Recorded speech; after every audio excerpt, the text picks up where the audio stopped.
शिखा तुम्हारे लिए नाश्ता रख दिया है, जल्दी से कर लो, फिर तुम्हें दवा भी लेनी होगी। मम्मी जी, आज फिर केसर वाला दूध और ये नारियल, आज ये खाने का मन नहीं है। मम्मी जी, कुछ चटपटा खाने का मन कर रहा है, जैसे पोहा या नमकीन चावल। प्लीज कुछ अच्छा सा बना दीजिए, अभी तो तुम्हें यही खाना होगा शिखा। मैं दोपहर में कुछ तुम्हारे मन का बना दूंगी, ये सब खा लोगी तभी तो आने वाला बच्चा गोरा होगा। ये मैं अपने लिए थोड़ी ही कर रही हूँ। शिखा के घर आजकल रोज ही ऐसा माहौल रहता है। शिखा का 9वां महीना चल रहा है तो उसके सास ससुर आ गए हैं। वैसे उसके ससुराल में सभी बहुत अच्छे हैं, बस रंग को लेकर सब लोग परेशान हैं, क्योंकि शिखा के सास ससुर दोनों का ही रंग थोड़ा सांवला है और उनके दोनों बच्चे शिखा के पति रवि और उनकी बहन का भी। शिखा की चाची सास गोरी है और उनके बच्चे भी। तो सबका चाहत है कि आने वाला बच्चा भी शिखा की तरह गोरा हो। शिखा ये सब जानती है, पर ऐसे समय में बार बार ऐसी बातें को सुनकर बहुत परेशान हो जाती हैं। पहले तो जब अकेली थी तो सासू माँ फ़ोन पर बताया करती थी तो सुन लेती थी और जब मन करता था खा लेती थी।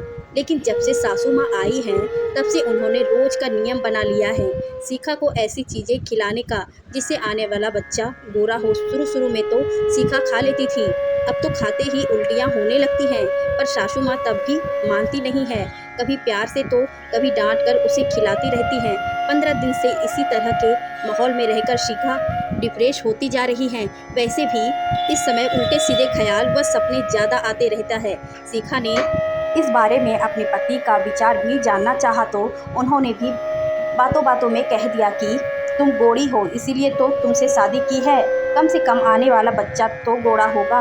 ये क्या, शिखा को लेबर पेन शुरू हो गया। सब लोग उसे जल्दी से हॉस्पिटल ले गए हैं। शिखा को लेबर रूम में ले गए हैं। थोड़ी देर में डॉक्टर आके सबको बधाई दे रहे हैं, आपके यहाँ लड़का हुआ है, जल्दी से मिठाई खिलाइए। दादाजी बन गए हैं। आप और बच्चे को दादी के हाथ में देते हैं। ये क्या, बच्चा तो एकदम काला है।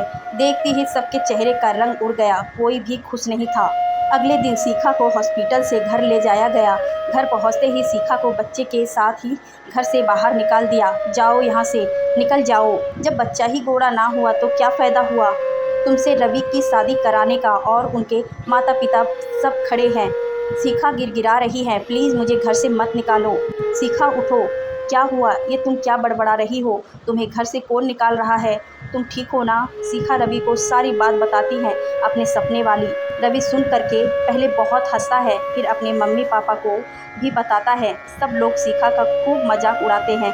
फिर उसकी सासू माँ उसे समझाती है, हम ये चाहते हैं कि आने वाला बच्चा गोरा हो,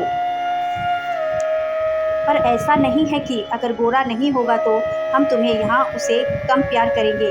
वो कैसा भी हो, गोरा या काला, होगा तो हमारा पोता ही।